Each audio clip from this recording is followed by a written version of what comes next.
Caritas, that's the Latin word for love or charity. Caritas is the name of an organization in Austin that has been expressing such caring for many years. To learn more about this, stay with us. Austin Faith Dialogue, at the crossroads of religion and life. A series highlighting the cultural and social interactions between the worshiping and religious communities in and around the capital city. Austin Faith Dialogue is brought to you by the Austin Metropolitan Ministries in cooperation with KXAN. Join us now in Austin Faith Dialogue.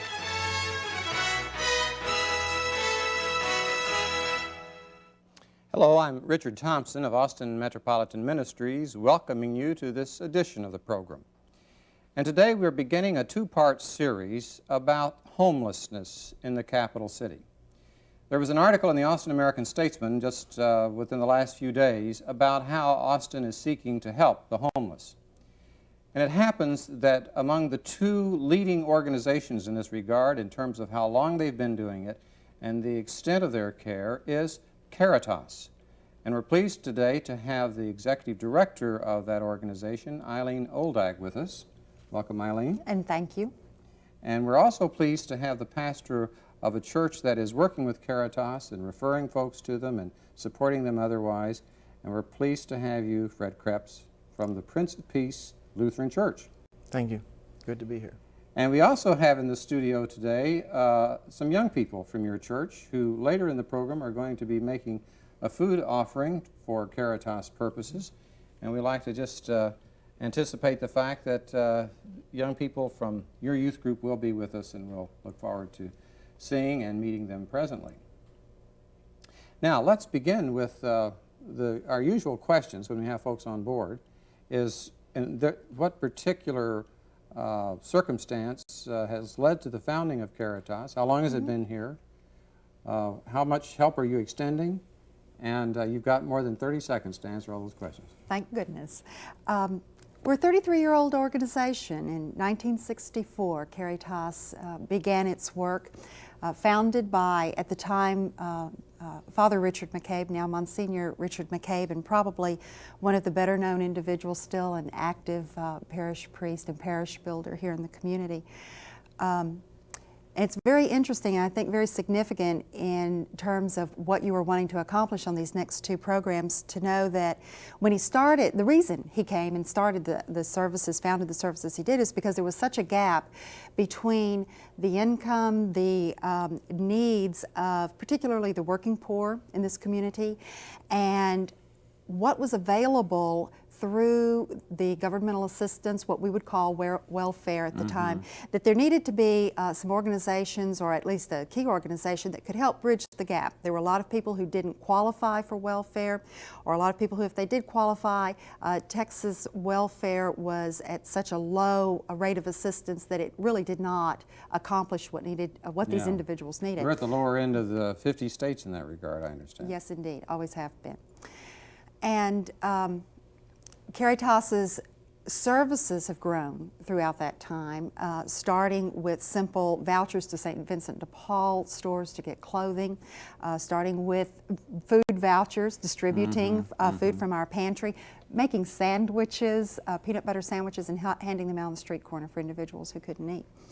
To the point that we could offer rental assistance, we could offer utility assistance.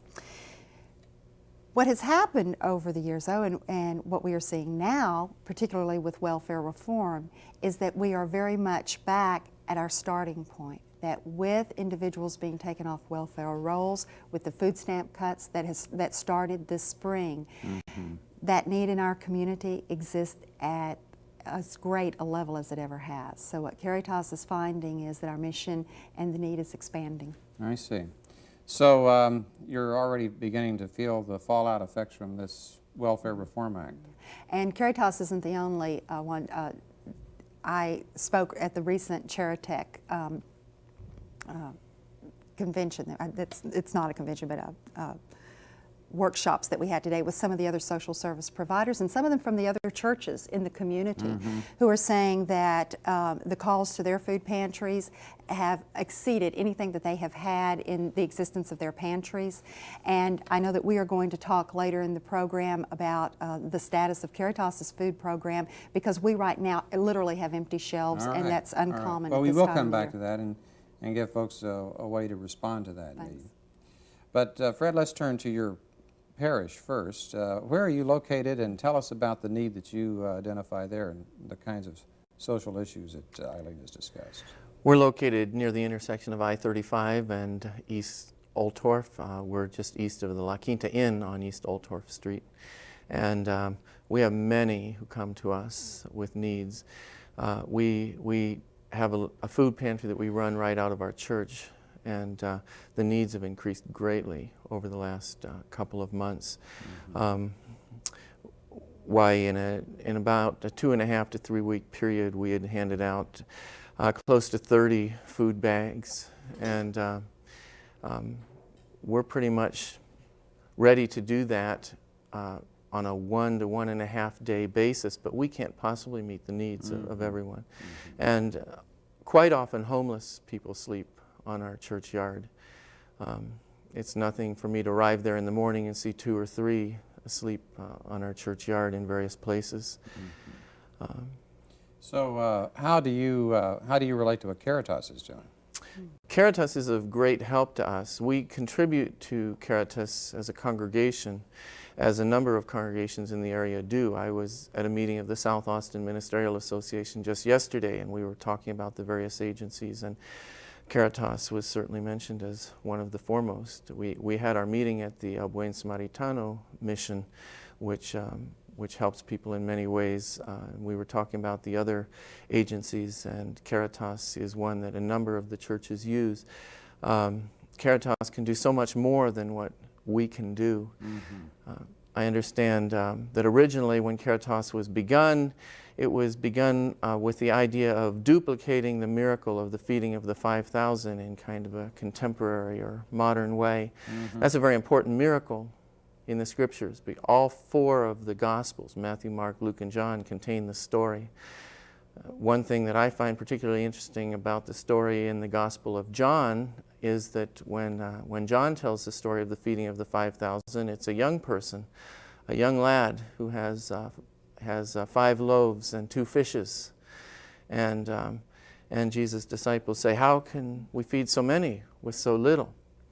And then they feed that whole crowd, Right. and they're 12 baskets full. And doesn't this left make you over. think about, before the end of this show today, we're going to be having a food offering by children? And that's very pertinent. If there's one thing that anyone in this community typically can do, it is share at that level. We have a lot of opportunities, particularly with food, for people to be able to contribute. I'm relatively new. I've been in Austin for 3.5 years, and I've been most impressed with the generosity. And rarely do I go to an event that there is not a food station set up, or on a daily basis, we have Right. congregations calling us to do food drives. But you know, you're going to have to help me figure something out. Do that. I brought something here tonight, including this article from the Austin American Statesman that talked about Caritas at 308 East 7th Street. You're right next door to St. David's Episcopal We're Church. in their facilities, actually. And that down the street you have a luncheon, of noon luncheon program. We expanded about 6 years ago to add a second facility, which is at 505 East 7th, and that's where we serve lunch every weekday at no charge, where our pantry and food storage is, and then where part of our refugee services are. And you've got refugee services as well. know. Okay, well this article says you give food and other groceries to about 15 families every day. And here I see your trained caseworkers provide referrals for nearly 6,700 families, I guess, in a year. Exactly. And How do you reconcile these two? well, those are actually just the tip of the iceberg.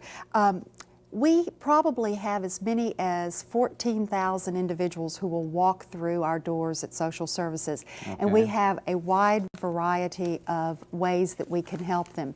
One of the ways that we most often help is with food, because we can refer them, and we will see about 15 families a day out of the probably 60 to 75 families that come each day go to our food pantry. There will be, out of that, probably 10 to 12 families that we will help with rent and utilities. There will be a number of families or individuals that will only need a clothing voucher. Perhaps they need gasoline in order to continue transportation for work. If there is no other way that we can help a family, we will give them referrals, or we will try to find other resources in the community who can, and that's where some of that counseling and referral comes from. I see. It also, this is information from your agency giving kind of a summary. 59,000 hot, nutritious meals. This is at the Loaves and Fishes Soup Kitchen that you were talking about. Right, about 250 meals a day are served. It averages about that. All right. And, well, I guess I was just kind of taken back, because I'm familiar over the years with how broadly based Caritas is, and then to read a statistic that really made me stop and think, you're doing more service than that. Certainly. Again, the figure of 15 families refers only to our pantry. Okay. We have 3.5, it sounds like we have a half a person, we have 4 individuals, one of whom works half a day, that see the families that come in for our rent, utilities, food, and clothing service. Each of them will see and help at least 15 to 20 people a day. The fewest that each of them would see would be 15. It is rare that a person leaves Caritas without some form of assistance. Okay. I was a pastor of a downtown church for several years, Fred, and I know that when people came to our doors, and being downtown, we were sort of like you were in terms of the number of folks that came by. And there was just no way that we had either the resources or the time or the professional staff to counsel with folks, not only about if they were hungry, but if they were out of work, or if their rent was about to, they were behind on that. Or have you found that that's basically what Caritas is, an extension of your ministry that you can't handle just at your particular You bet. locality? It definitely is. There are many who come to our doors that I simply cannot help in a big way. We really use Caritas as kind of a screening agency sometimes. Sometimes they can help with a major portion of a need, and we can add a little extra to it, be something like rent or utilities. But we can't give a huge amount, and the needs are overwhelming. And that's why I'd like to see the miracle of Caritas just continue to bloom and grow. I kind of think that it may take a miracle, because the safety net, as it's sometimes been called, it seems comparative. You say that we're kind of revisiting what it was like back in 33 years ago when Caritas was started, in regard to a growing need rather than a diminishing one, and why that's the case and how we can be more adequately responsive to it. We'll come back in the second half. Great. Thanks. But we do have to pause here for a moment to take a break, and hope you folks will stay with us as we continue our discussion of Caritas on Austin Faith Dialogue.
Okay, we're back with Austin Faith Dialogue, where we're talking with Eileen Oldag, the Executive Director of Caritas, and we're talking with the Reverend Alfred Krebs from the Prince of Peace Lutheran Church on south side of Austin, and we have been the first half just kind of hinting at why it is that the need has gotten worse. The economy is better nationally and locally.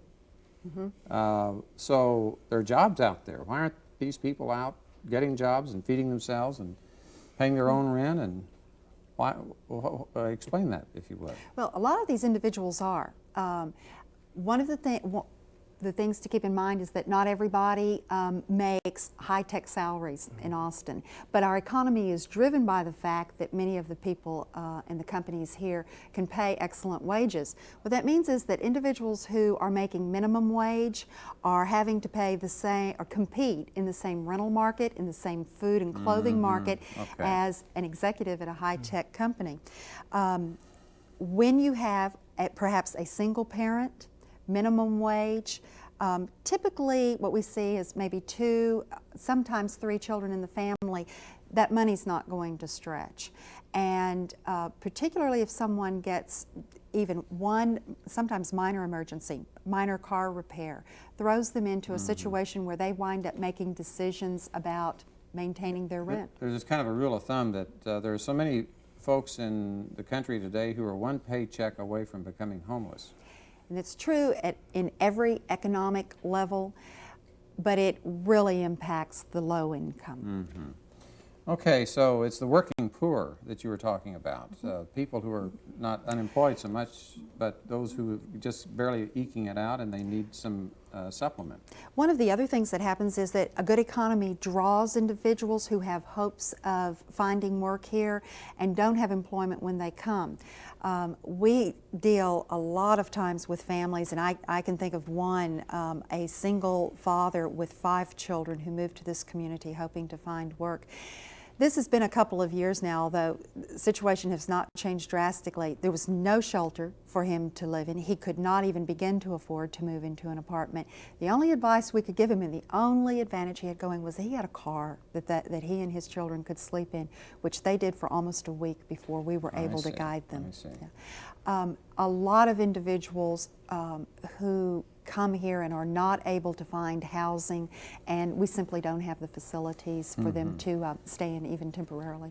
Okay, well let's, before we get too far into the show, have this number brought up that where people can call you at Caritas and explain to us what the need is for the food. You mentioned earlier on. And I know this may seem a little out of sequence, but I want to acknowledge that I did ask to be able to make an appeal to the community. Our pantry is empty at this time. We are very, very fortunate that each year we have support of a major food drive. In the fall, that'll be coming up. In November, it'll be the Amelia Bullock Food Drive. Typically, we're able to operate for as long as 9 months off that food. We are out of it at this point. We have been out for a good while. We have had a number of congregations that have done special food drives for us, but we really need the assistance of the community. I hope you will call this number 472-5269 as an individual family, as a congregation, as a civic group, as a work group. If you can please collect the food. We do ask that it be delivered. We can make arrangements to meet you. We do not have the opportunity or the means of picking up, but this is the time that the community can really step forward and help. Well, speaking of stepping forward, and speaking of making a response other than just folks out there picking up the phone and giving you, we have people here who are going to be stepping forward. They're from your church. Right. Tell us about, who are these people in this studio with us here today? These are young people who are members of a kids club called the Pioneer Club. And they're great kids, and they're eager to talk to you today. All right. Well, I'm going to just pardon myself here for a moment, if you don't mind. I did make a note or two here about who can explain to us a little bit about these baskets. First of all, Megan Reinhardt, is that right? Have I got your name right? Yes. And what have you got there in front of you? A basket. Where did that come from? Our church. And another basket is in front of Aaron Steger, right? Yes, And why did you bring this here to the studio tonight? because there's hungry people on the streets that are less fortunate than us that need the food to stay healthy. Mm-hmm. So we're presenting it to them. To the Caritas for the people here in Austin. In other words, this food is not going to go to some other country, but right here in the city. Is that right? Yes. Now, you both are members of, what's your church again? Prince of Peace Lutheran Church. Prince of Peace Lutheran Church. And right next to you, I think, you know what I want you all to do? Would you all please stand up and come behind this counter here, because it's going to be kind of hard to see from where you're sitting there. And do I have a Dustin and a Justin here? Right here. Which is Justin? You're Justin, and you're Dustin. Are you all related? No. Isn't that amazing? You've got two first names like that? You'd think that you were twins or something. But you're friends, though, right? Okay, where is Matthew? Right here. Hey, Matthew. Hi. I see you're a Yankees fan there. And then we got Michelle and Stephanie. Which one is? I'm Michelle. You're Michelle. Stephanie? Hi. We're glad to have you here. And I've missed nobody, because I just introduced you all down below.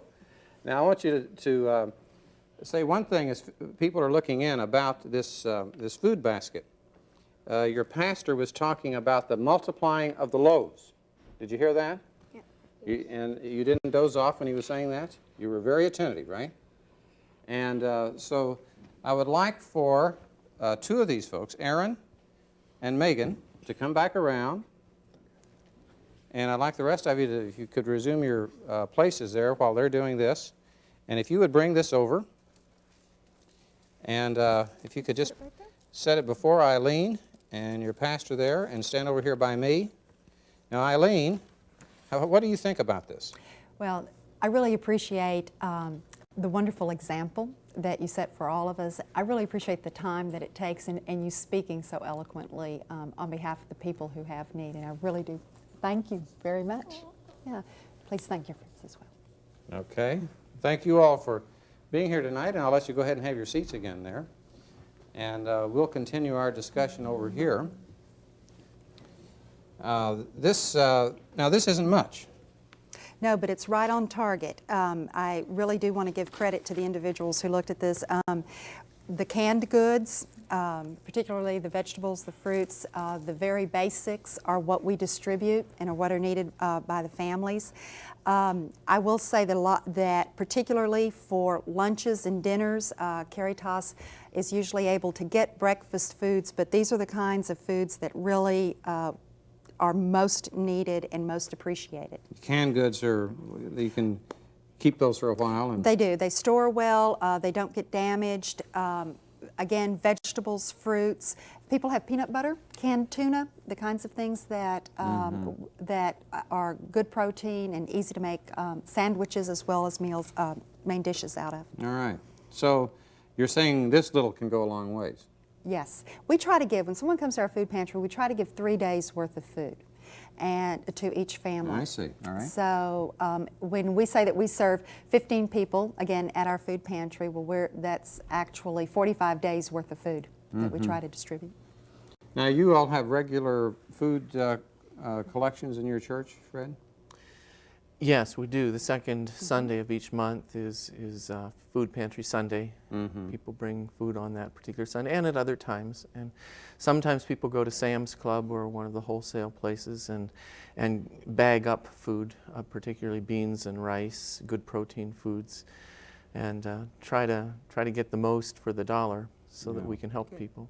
And I also want to give credit to AMM, to Austin Metropolitan Ministries, for encouraging and sponsoring some cluster groups throughout the city of the churches and the agencies and organizations that work in social services. And I know that Caritas has been meeting with the Central Cluster.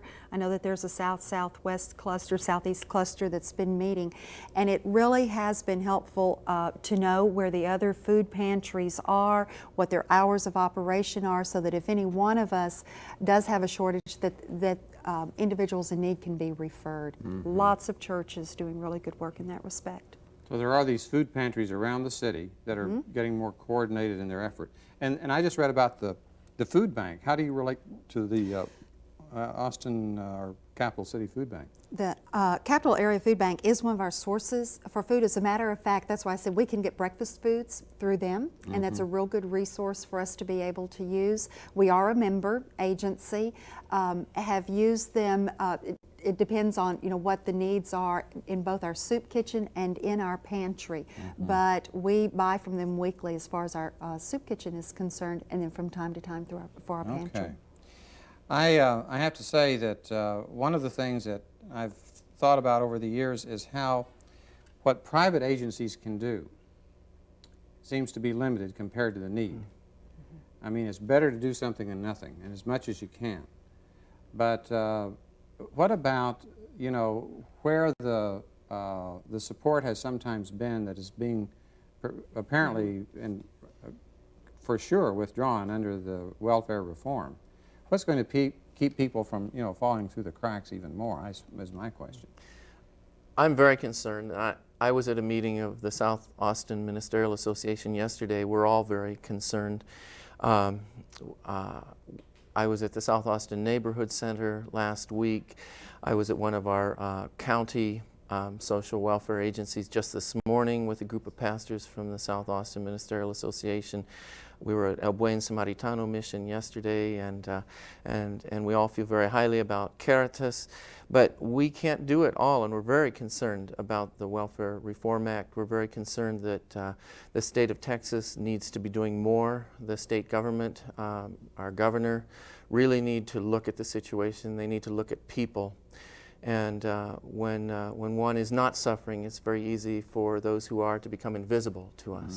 We can walk right down the street and not see them.